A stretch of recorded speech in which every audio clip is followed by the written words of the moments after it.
So in the interest of having an amount to get through for today's call, and also just wanting to end on time, I'm going to get going, and others can join us as they are able to. So perhaps my three presenters would just mind turning their cameras on one moment, and I will just introduce them. So today, a very warm welcome to our BioPhorum webinar. We're talking about the topic of ontologies and digital data capture to support and improve biomanufacturing. And my three colleagues here will talk to us about some features of that in the context of a paper that we've recently published, which you can download off our BioPhorum website. So today I got Derrick and John, who are both from Rockwell Automation, and then I have Paolo, who is from Merck & Co. And each of them will be talking a little bit about the facet of that paper. So Derrick's going to talk to us a little bit about the big data challenges that biopharma experiences, and just talk a little bit about how ontologies can help. And for those of you who perhaps that's a newer topic, hopefully there's a little bit of useful information in that to explain the benefits of that. John's going to talk about the POC, the proof of concept that we did, and just the kind of results that we got from that, some of the practicalities of running that. And then Paolo's going to talk a little bit more about, so what, if you've got this kind of base in place, what can it do for you in your biomanufacturing operations? So that's what we'll be doing. And at the end of that conversation, hopefully we'll have some time for questions. Practically, BioPhorum, if you don't know, just a quick slide here. It's a membership-driven organization, and we enable through that process to try and work on problems of interest to the biopharmaceutical industry. And we have a number of forums, as we call them, and a number of work streams with subject matter experts who participate and help us to work on those problems. And we often and quite typically will produce some papers and such like to share that knowledge with the wider industry. As part of the conversation today, if you have any comments or questions, pop them into the chat. I'll do my best to monitor those. If you kind of want to pop your hand up and say, look, I actually got something to say, please do that. If you like what you're hearing, then please let the presenters know that too. That's kind of just a bit of engagement from you guys would be very helpful. So I'm going to start with Derrick, and Derrick's going to talk a little bit about how these big data challenges are present in biopharma and some of the ideas that we can do about them. So I'm going to turn my camera off and just leave Derrick as the man who is able to see, and Paolo, perhaps you could do that too.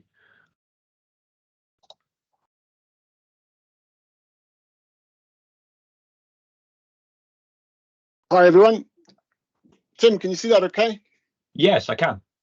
Okay, yes. Hi everyone, yes. Hello everyone. Yeah, I'm Derrick Tapscott from Rockwell, and I work on the life science technical strategy with BioPhorum in many streams. And we're just going to talk about the big data challenges and how ontologies can help.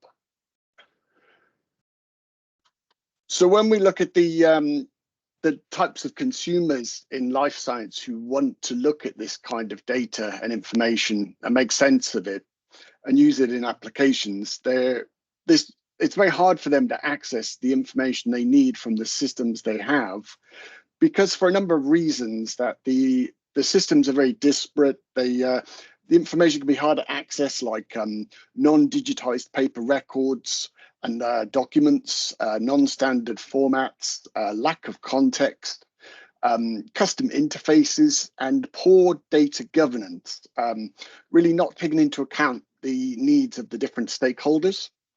So if we look at, say, an MSAT stakeholder as an example, an MSAT stakeholder who develops and characterizes the manufacturing process to support process scale-up and tech transfer, and ensure that everything is got validation and validatory approvals. Their challenges are basically getting the information and data from these different systems. And the issue is that, you know, they need to scale and control production processes. So it can be difficult for them to get all the data they need in an easy way. And this also hampers the AI and ML approaches because the context is lacking in the information as well. Okay.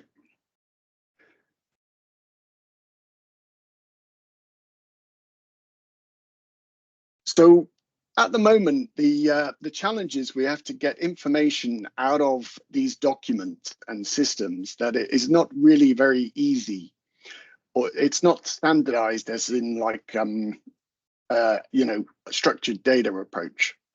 So it's really a wasted time because it's quite inefficient to convert all these different formats and data into useful knowledge. So what we were working on was with leveraging ontologies with a knowledge graph. So I'll go into what that is a little later.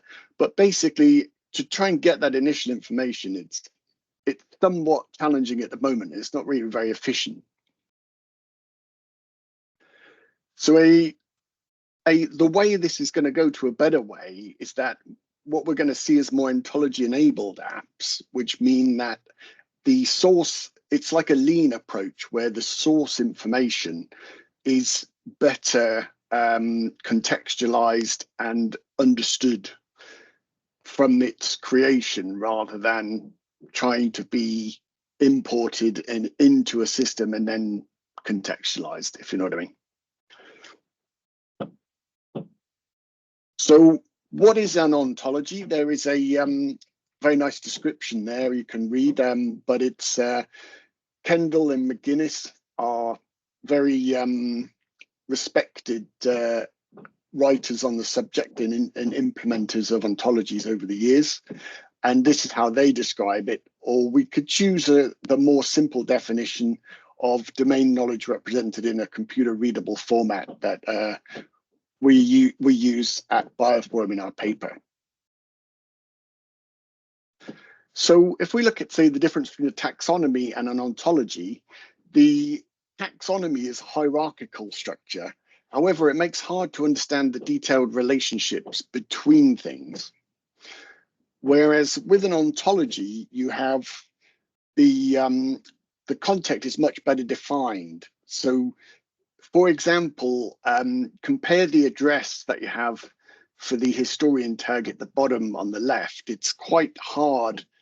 From that, you don't really get the rich level of connectivity that you get with the ontology view, like where you can say, has that been calibrated? Is it a, which unit procedure is it in? And this kind of thing. So these are example ontologies that are used in anger in industry, and there is the OBO ontology, which is the Open Biomedical Ontology, and this is a suite of many ontologies for that have biomedical system data in them.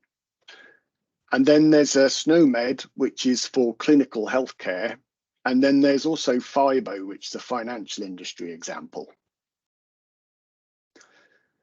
So if we look at a simple ontology, we could have something like, we could have a person a person drives a car. So in this case, the person is the subject, the drives is the predicate, and the car is the object, for example. Then if we add some individuals or instances, then we have a person has an individual Dave. So Dave is a person. And then, and we have Dave drives Mustang. So Dave drives a Mustang, and a Mustang is an individual of a car. So then, so we have another then ontology where we have a person rides a horse, and Sally rides a Mustang, and Sally is an individual person, and the horse is a Mustang is an individual horse. So then this is then like the typical challenge in ontologies. These have to work together.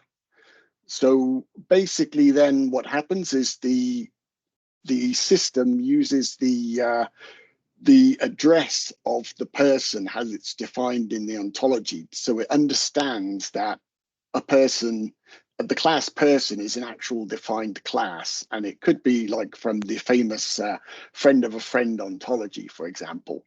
But the idea is then that the the system infers that Sally and Dave are individual people or persons, and that the Mustang car is a different thing to a Mustang the horse. So this supports AI in the sense of this is disambiguation, like it has clear definitions of what everything is.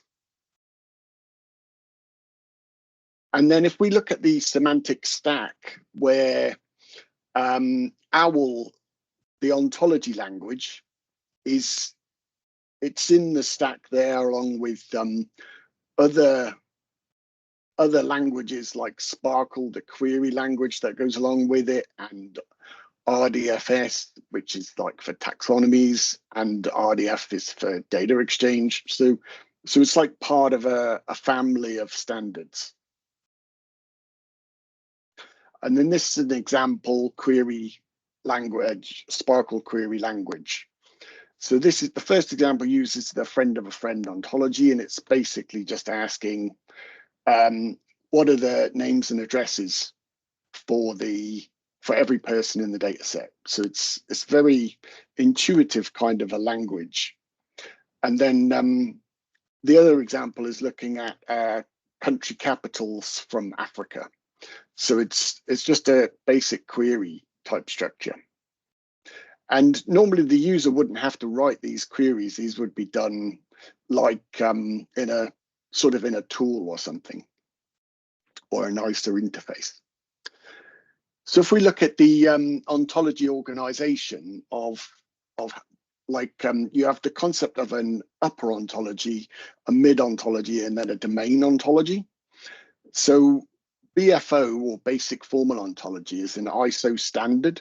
It's 21838 from 2021, and that is shown on the right actually of that is that standard, but it sort of breaks the world up into certain high level definitions, and this then allows data to be shared a lot easier, because if one ontology uses the same upper level ontology, it's easier then to work with another ontology that uses the same one. So then we have the common core ontology, which is the mid ontology, and this is we have one that is defined for biology and biomedical, and that links seamlessly to BFO. And then we have the domain ontology, which is things like the genotype ontology from OBO would be a domain ontology. And then in the organization for our POC, we leveraged the BFO and CCO ontologies and built the information classes for the various things in the facility, and then linked data to these types.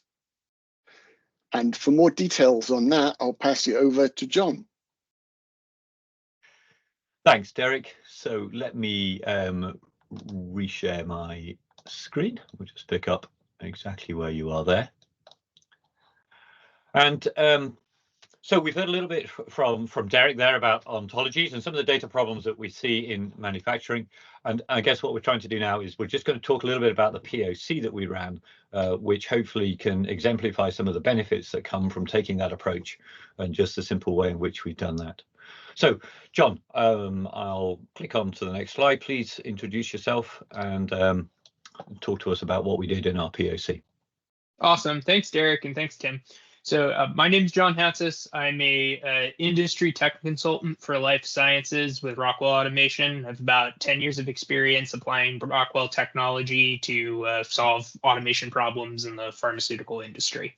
So wanted to start off by talking about the site a little bit. So to prove the value of ontology, we needed to solve a real world problem in a production environment with it. So our goal was to adopt a MVP MVP approach to solve a small problem and show immediate value, since we're a lean team of contributors across multiple enterprises and job functions working with BioPhorum. So the North Carolina State Golden Leaf Biomanufacturing Training and Education Center, or you'll hear me refer to them as BTech over the course of the presentation, volunteered to be the production environment for this proof of concept. So BTech provides hands-on training using state-of-the-art facilities and equipment at the North Carolina State University. So they have a 77,000 gross square foot main facility, which features classrooms and laboratories with bench scale and pilot scale bioprocessing equipment. And in addition, the BTech Annex has about 5,000 gross square foot of space for viral processing, cell culture, and purification. So the largest laboratory area is a simulated CGMP environment. So we used this BTech facility and a set of bioreactors in it to host our ontology proof of concept.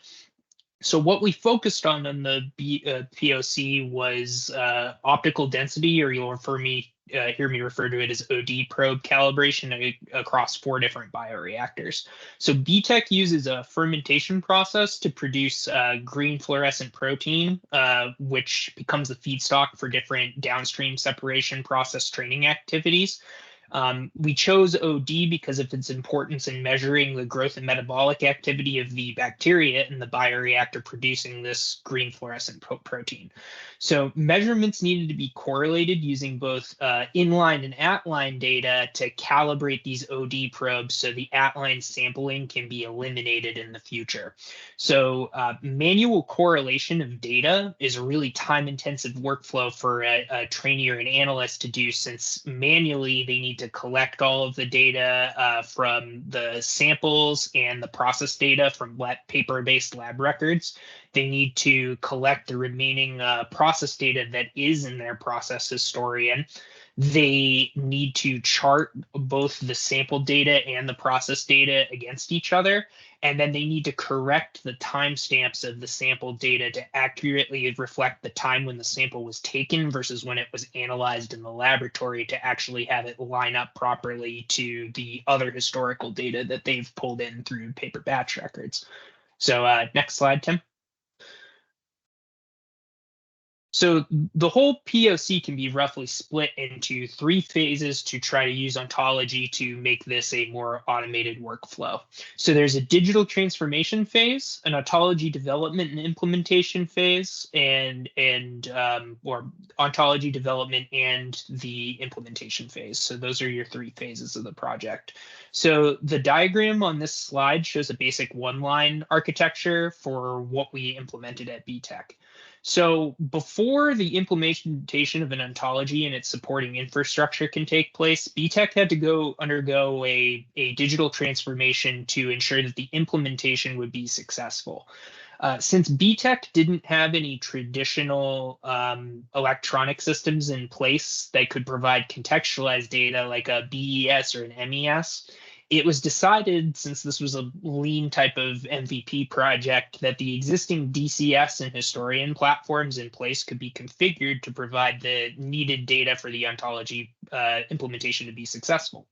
This includes the implementation of manual data capture and batch contextualization through prompting and electronic recording of data into a CSV file, and the creation of a contextual framework in the historian to better organize the process data. So you're building in that context within the historian that you need for the ontology to absorb it. So the team's initial learnings, or the next phase, was ontology development. So the team's initial learnings on ontology development and knowledge graphs were based on the Stanford University's Ontology 101 paper and lecture series. So we followed the 7 steps that the course laid out to develop the ontology, which included determining the scope and domain of the ontology, considering reusing existing ontologies, which is a really important step, enumerating important terms on the ontology, defining a classes and class hierarchy, defining the properties of classes, and then defining of which are called slots, and then defining the facets of the slots, and then creating instances to build the ontology. So the ontology itself was, so now I'll talk a little bit about the implementation of the ontology. So the ontology was developed using the open source Protege package and implemented in a commercially available graph database supporting RDF and SMARTable APIs. So Python scripts were utilized for extract, transform, and load, or ETL, of the manually collected data and process data from CSV files into the graph database. So you can see here that Python scripts were used for the ETL processes of taking data from the historian and this manually collected data in electronic format and porting it into the graph database.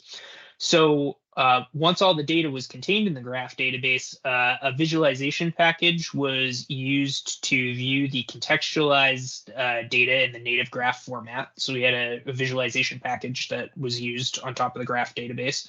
And then a CSV-based calibration output was automatically generated with further use of Python scripting.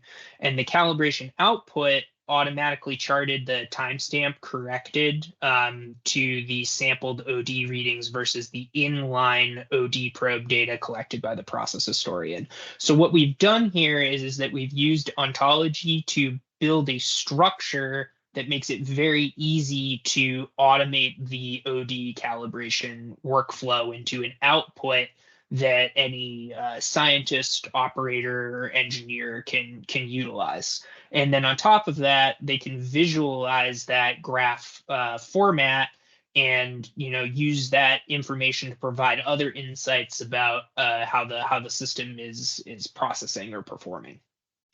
So next slide. So the ontology implementation combined with the overall digital transformation we did at BTech was able to decrease the amount of time to perform an OD calibration from 4 hours to 30 minutes, which is a substantial 8 times improvement.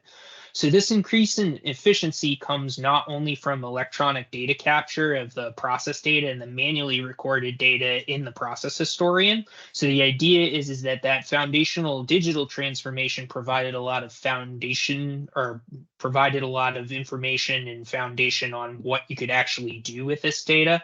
But then the ontology and the supporting Python scripts can contextualize that data and automatically correct the timestamps, leading to a highly automated workflow for all of these different type of analytical instrument calibrations.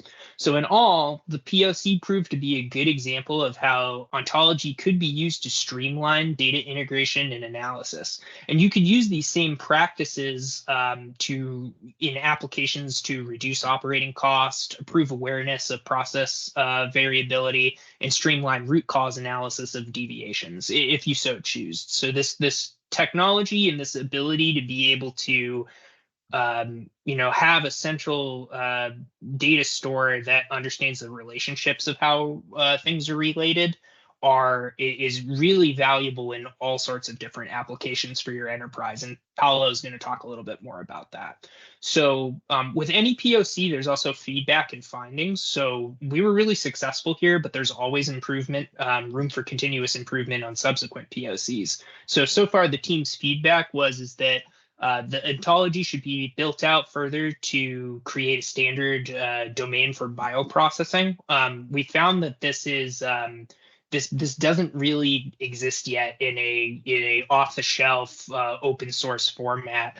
And we do think that the industry can consider a collaborative effort to extend this base ontology, like using the open biological ontology as a foundational component, and then building a new domain for bioprocessing that fits into OBO. Since OBO is pretty comprehensive in its current state, it's just missing a lot of the manufacturing components. So it has a lot of content on the science of biochemistry and how bioprocessing works on the process side, but not as much on the automation side. So it can definitely fit into what we're building here, could fit into OBO and fill a gap really well in the future.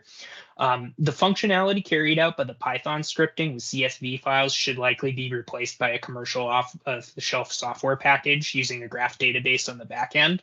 So the idea is we built a lot of software here, but all the different members would like to see a commercial off-the-shelf package available in the future that can leverage ontology and be able to use that in a format that's really easy to qualify, reuse in other places. It's just a lot more streamlined than writing a bunch of custom code and then validating it if you were going to use this to handle GMP data. So, and the one other piece of feedback we had is that the number of different data sources should be expanded within the system, and we should try to use this same ontology with additional data to solve other problems for BTech. So building off of all of that feedback, I want to hand it over to Paulo, who will talk about more about the broader application of ontology to biopharma and its impacts. Great stuff. Thank you very much, John. So Paulo, you've been teed up very well. You're going to talk to us a little bit about kind of what we can do with that kind of methodology and approach. So I'll click onto the next slide. Please introduce yourself. Sure. Thank you. Thank you. So my name is Paulo. I'm based in Switzerland. I work for Merck & Co. and I work in the digitalization.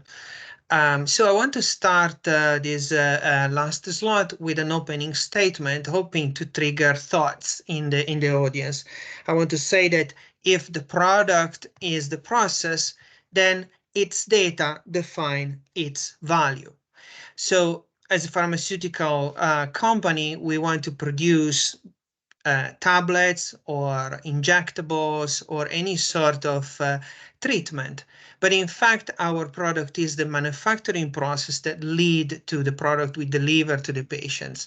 And the product has an inherent value that also stem in our ability to create usable data sets, data set that stands the test of time, and data set that provide democratized access to our expert. This is the reason why Derrick and John provide several examples on how ontology enabled the democratization of access to domain expert. Using taxonomy is great for classifying information, but ontology enables access to many people that have the ability to access this semantic information layer that contain both formal and natural language definition. And so now we're going to talk about why we want to invest in that. So I want to start with some tenets that we need to observe. The first one on the left of this slide are the Alcoa Plus principle. These regulate where we gather data in the pharmaceutical industry. So we all know what Alcoa Plus means. So they need to our record need to be attributable, legible, contemporaneous, original, accurate, complete, consistent, but also enduring and available. So this is where a data infrastructure becomes extremely valuable, but giving access to people these GMP data that are available at a touch of a button. And there is also another set of definition. They are also called fair data principle, which are attuned to the Alcoa Plus principle. So fair means findable, accessible, interoperable, and reusable. On the interoperable, I want to insist on the fact that they must use a formal, broadly accessible, shared language from knowledge representation. So imagine if you work on a very large company and you want to tap into talents of your scientists, ontologies will enable this level of access through this semantic layer that help people understand where the data are acquired, where they come from, what are the layer of context built around that. And on the layer of context, since investing in ontology is an investment, I want to go to the third pillar of this initial slide, looking at data sets and application. As you start building ontologies, you add also more information surrounding the numerical value of your data set. And so you start staging your investment to fulfill the GMP reporting application and all the way to the integrated knowledge and the so-called lofty artificial intelligence. So we're going to look in a moment in the next slide to these 6 points related to automated reporting and basic statistics, yield and impurity prediction and DOE, anomalies detection across unit operation, real-time release, model plans and digital twins, and then integrated knowledge with R&D. Of course, the level of complexity of investment and monetization application is increasing, but is also increasing the return of investment. Okay, so if we go on to the next slide, we'll see the same concept in a pictorial format.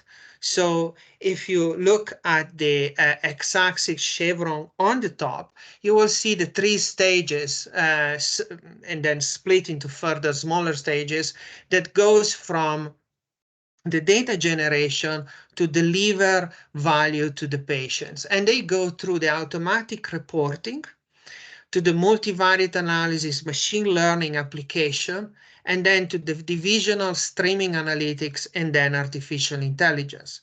On the x-axis, we have the 3 stages of investment and usage of the data, from the more tactical level to an operational level to a strategic level where we want to be, right? In this way, hopefully, these slides basically demystify the role of artificial intelligence, because oftentimes is quoted as a lofty, very abstract goal, but I think is achievable with staged investment and bring both scientists, the IT organization, and management together through a journey that leads to progressive monetization and staged investment. So on the y-axis, we have applications that are related to batches and processes, applications that are related to technologies and products, and then the integration the integration with the hard science, starting from research and hopefully connecting the molecule to the patients. So if we look more on detail, the graph essentially is a proxy of the time value of money or the time value of data, and is constructed in a way to show the various stages of investment. Typically, the usage in manufacturing of data, the usage of data in manufacturing is extremely tactical. You release a batch and then you forget about the data because you meet specification, and so you can move on to the next unit operation, or indeed you can release the final product to the market. But if you already use the data more fluently with the context related, the context that come from the taxonomy and the ontology, you can start automating in step 1 the continuous process verification, the annual product review, the annual stability review, and devise a proactive process analysis. The proactive process analysis should stem from your control strategy.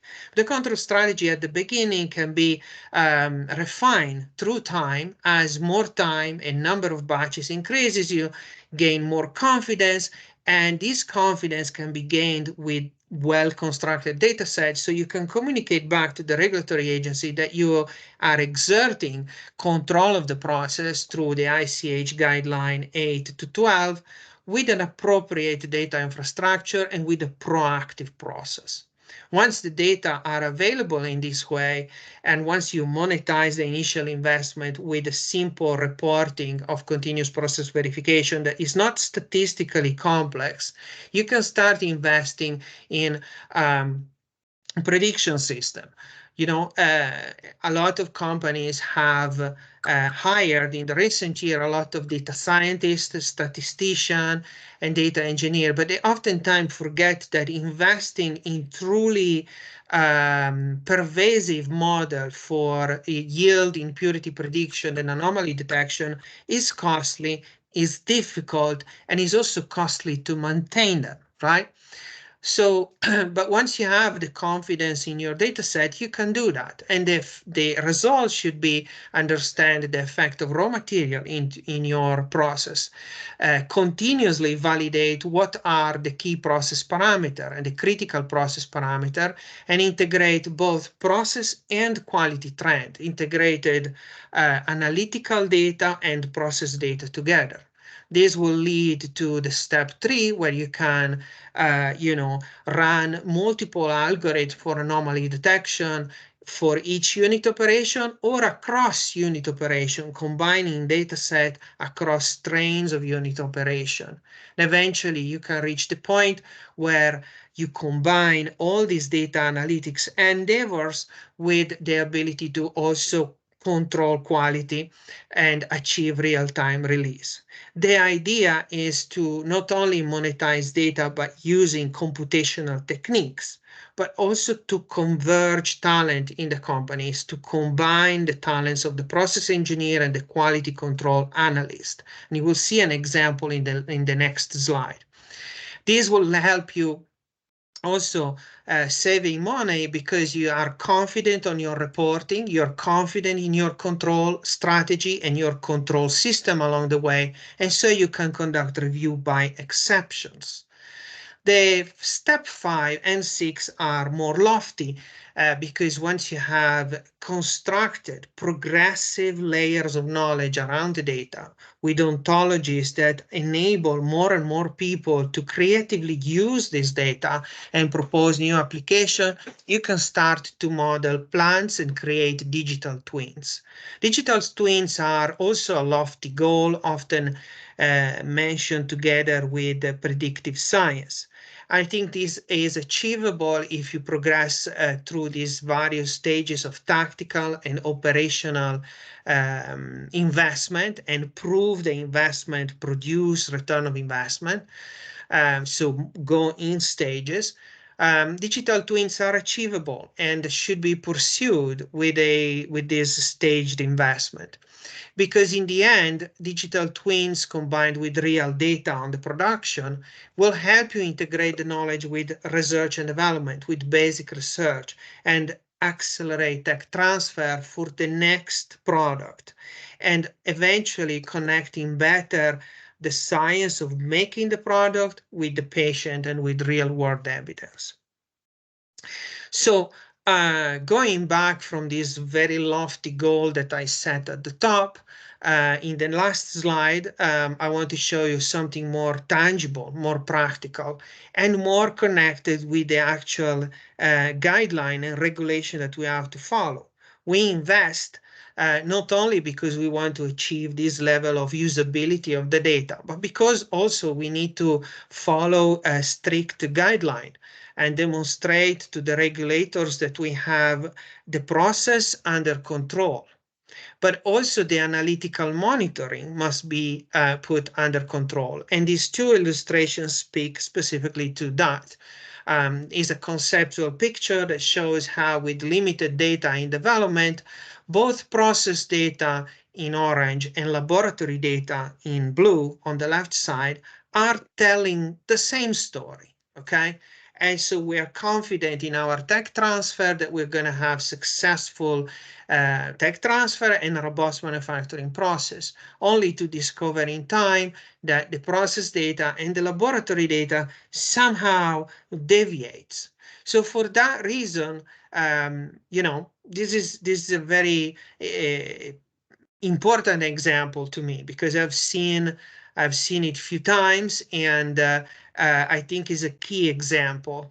And therefore, the industry should use the data to get to a smart quality situation where we are able in real time to disentangle process variability from analytical variability. And in fact, ICH Q14 was developed with the same concepts of process development related to analytical development and method validation, right? And so it also suggests company to undergo and implement a process of analytical monitoring. mentioning also multivariate analysis. So a very pervasive use of the analytical data and the corresponding metadata, the contextual layer that says these data were acquired with this instrument, with this HPLC column, in this condition, etc. Right? So in this way, you are able to automatically control the performance of your analytical method in real time and have very meaningful conversation with the process engineer that sees the effectiveness of the process through the effectiveness of the analytical data. And so that's why I wanted to conclude that this third slide of mine by saying that the true north is smart quality. And usage, all these level of investment to achieve integration of knowledge, integration of talents and business practices to separate and understand in real time analytical variability versus process variability to avoid supply disruptions. So with this third slide, I conclude my slot. Thank you. Thanks very much, Paolo. And so you've heard from Derrick and from John and from Paolo some kind of ideas about our paper. That's what we've been looking to try and share with you today. I hope you found that interesting. But we've now got some time for questions. So if you would like to either pop your hand up or pop something into the chat, and we'll kind of work through those.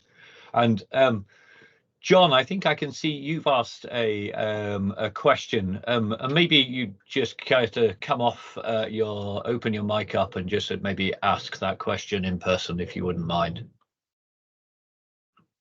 Can you do that?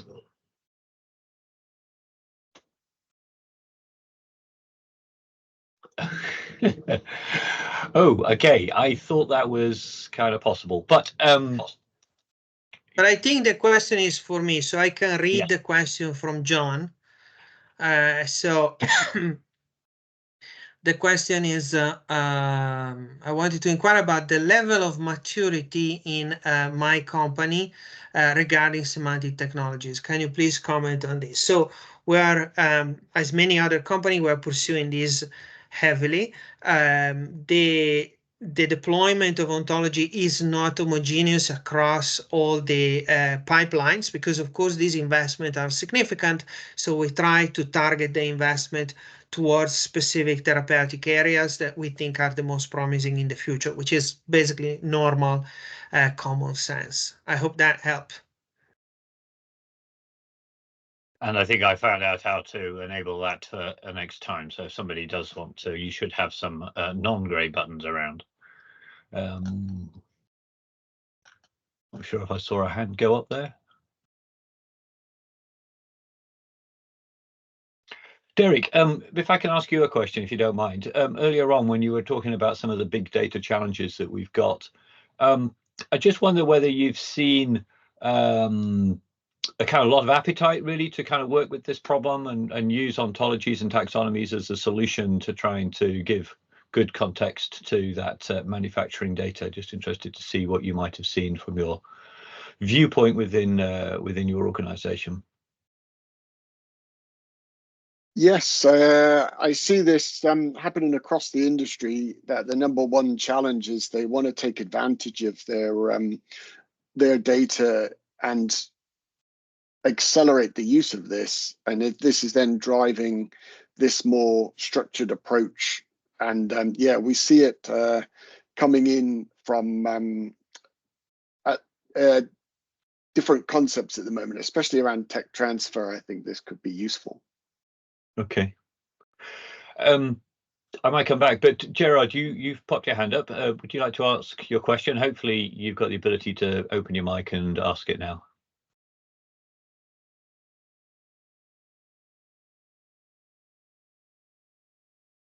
You don't? No. I've definitely flipped that radio button over. Let me have another look and just see.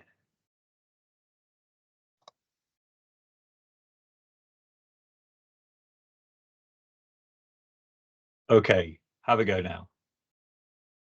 If something's different for you. We have the technology. Fantastic. Okay, sorry about that. I'm not going to pretend I fully understand what ontologies are, but I'm trying to get my head around it. Are you saying that the way it's getting value is by providing a structure of the relationship between different types of information, that it's making it more efficient in terms of doing an analysis, or is it actually providing the context so you can actually get to a proper answer? Is that how it works?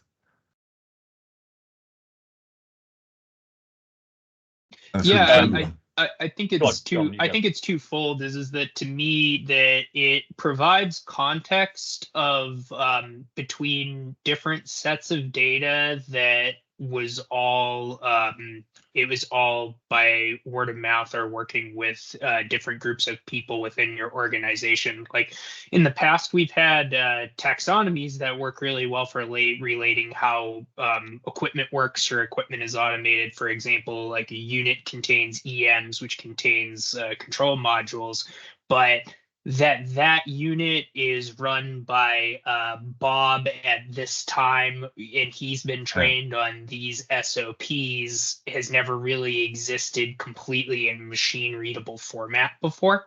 So it's not only you have a new source of machine readable data that captures all of these different relationships between things in your enterprise, but then querying that data is also very efficient, because you could try to construct all of that in different data silos, but then relating them is extremely difficult at that point with the current technology stack.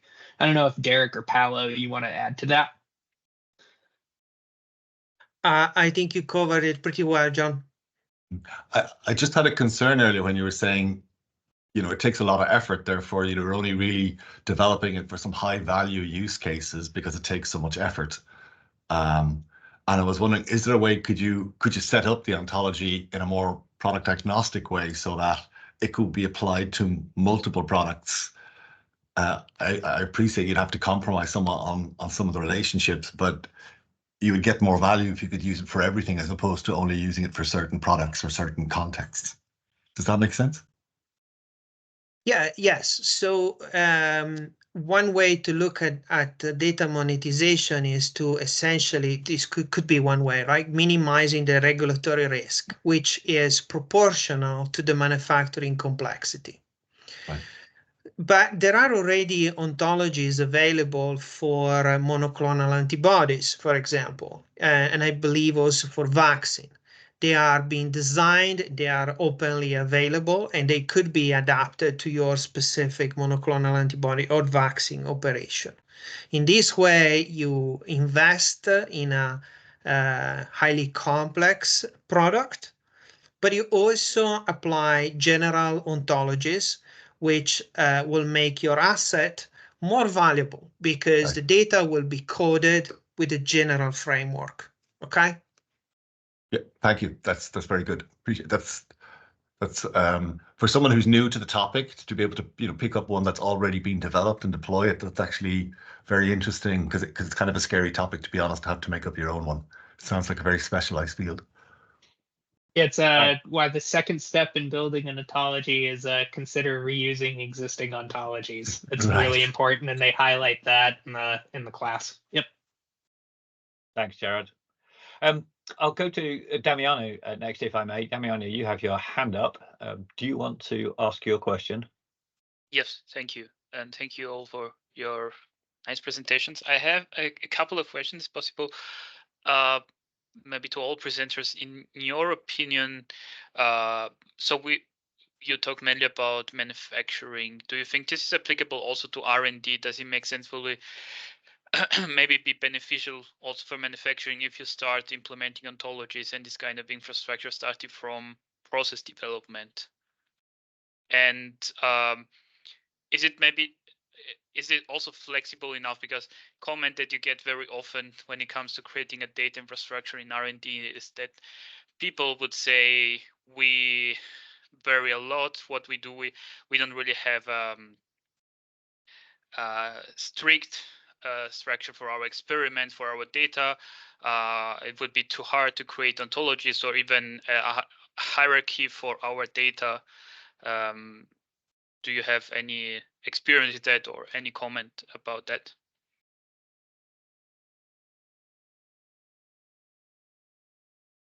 I can try, but Derrick or John, if you want to go first. Sure. So what I'll say is that in the open biological ontology that I commented on earlier, that we'd like to link this domain for bioprocessing and automation into actually exists and is pretty well documented as far as the science and the process engineering piece of it. So what I've found so far in my research working with the group is that those domains for the R&D piece are actually fairly well established, or more well established than the bioprocessing domains.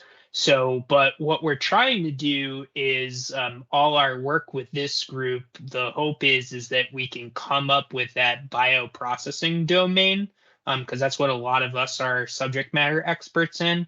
And then it can plug into that greater open biological ontology that contains all of that data from the R&D space.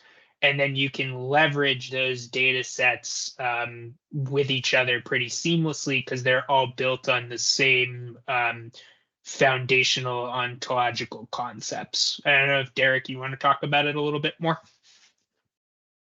I think that covers it pretty well, John. Just to say, there are ontologies for drug development for sure, like you say. And I think the challenge is how they fit together, because everybody uses different words for the same thing, different understandings for different things. And this is then how the ontologies all help, I think. Yeah. Thank you. Thank you for the question. There's a couple of comments in the chat I'd like to pick up. So Sam, you make a comment about, I'm just trying to understand if it was a question or a statement. So maybe you'd just like to a little bit of both. A little bit of both, because the breadth of knowledge that you would need to successfully identify the different classes and how they're going to tie together effectively to all the other potential outcomes is just seems unachievable with what we have today. I think that might be what sorry, I forgot what John was kind of hinting at earlier, where it just seems it's going to be, I mean, even just from a commercial manufacturing perspective, if you're dealing with, you know, the different modalities, oral solid dose, sterile fill finish, viral vectors, any of those different processes, trying to understand and apply this type of logic across that many different processes is just, it's blowing my mind to think how you would even start that type of a definition process, because that would be just Herculean to try and figure out. I believe the ontology should be not modality agnostic. So probably the ontologies you want to apply for a monoclonal antibody would be different from the ontologies related to a tablet, for example, because the unit operation leading to the final product are extremely different. Correct. Which is where I'm curious about how you go about developing an ontology for a given subset of your process or processes. I think defining, even going one step higher above ontology is defining where do the ontologies belong and how many ontologies do you need to successfully map across these different modalities or processes. I think it kind of comes down to, you know, how do you eat an elephant, you know, one bite at a time. I think that the idea is that a lot of these standards bodies are going to come up with a set of ontological classes, and then the end users can use those classes to create instances of their that fit into their actual operations. So the hope is that you know, it's kind of more of an open source effort, that the classes by which these ontologies get created are more you know, group crowd developed. So Sure. You know, like what a tablet press is, what a tablet is, and then you can, and what a filler is, what a bioreactor is, and then you can leverage those and create those instances from those classes for your enterprise. And it kind of talks a little bit more about, I think there needs to be more commercial off-the-shelf software offerings here, in terms of which will hopefully for end users in the future automate a lot of the instantiation of those or the instantiation of those classes for your enterprise. So think about it this way, is that you could maybe, you know, have some sort of, you know, AI or machine learning, you know, tool that can skim your document stores, understands this ontology, and then creates the first pass of instances for your enterprise. Gotcha. You know, that's one thing that, yeah. I'll bring up the evil V word here, which I know if quality folks are on the phone here, is how in the world do you plan to validate something that's open sourced and something that will effectively be growing and learning? Just a challenge that, you know, we've been running into here with how to handle that type of, this is where it needs to go. I'm not saying it shouldn't go here. It's how in the heck do you prove to a quality person that this is going to return consistent results, you know, given the learning nature of this type of a model? No, absolutely. I mean, it's a very with the adoption of any type of new technology, that's going to be a factor that we have to consider for CGMP manufacturing, and so I think that you know, there's new guidance coming out for a lot of these new tools, like the second revision of GAMP 5, and you know, new guidance coming out from the regulatory bodies on how to approach things in a risk-based, agile way. And you know, as far as my experience as an automation SME, that's really where we try to, with the adoption of these new technologies, try to point things. Gotcha. You know, more to come on that. That's an evolving large topic for a webinar in itself. You know? Yeah. We need some more we need some more quality folks on these calls so they can begin to understand it. I think that's part of the fear, is the lack of understanding. Yep, yeah, absolutely. Yep. I really like the comment from Chris on MTP, because Derrick and I have had the idea is that, you know, just like you have MTP files, you can have ontology files that could come with certain entities that automatically generate the instances of the classes for you too. That's another idea we've all been kicking around. I think there's a linkage there that's important. No, good stuff. Hey, we are out of time. We are at the top of our hour that we've allocated for this. So I just wanted to say thank you to Derrick and to John and to Paolo, and hopefully you'll join me in their contribution and their willingness to take some of the questions that you've had. So thank you to all of you for that. Thank you to all of you who've come. We will issue the slides, we will issue a recording, and that will be available on the website in due course. But otherwise, thanks very much for joining the BioPhorum webinar, and perhaps we'll see you on another one, not too distant future. Thanks again.